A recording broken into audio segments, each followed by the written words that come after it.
से ladies Thai जो पिंधा थिला जो व्यवहार थिला ए जो आम मीडिया रे देखुचु काली ठू देखिला परे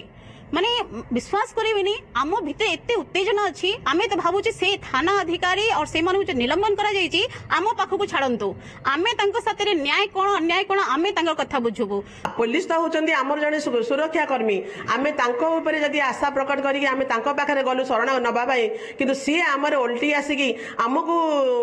दंडरे पुराइले हमकु निर्यातना देले तेनु आमे महिला माने किपरि सुरक्षित हेबु। हेल्प डेस्क अछि महिला डेस्क अछि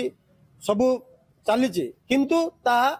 टिके सुचारू रूपे चलैया पे हम अनुरोध करछु और जो इश्यू है ता आगामी दिन रे कोठी न हो महिला मान को सम्मान दिया जाऊ खास करके थाना रे जोठी जाउचंदी तांको शासन माने तांकर कथा सुनंदु न्याय दिया जाऊ से माने कोठी कि जिवे थाना को कले थाना अपमान रास्तार अपमान जोठी गले बलात्कार शिकार होचंदी महिला माने बिल्कुल सुरक्षित नाहंती। एभली घटना तो बहुत निंदनीय जेहेतु महिला प्रति हवाटा ओडिशा रे महिला प्रति हवाटा बहुत बड़ा ये तेणु पुलिस को बहुत निंदा देवा।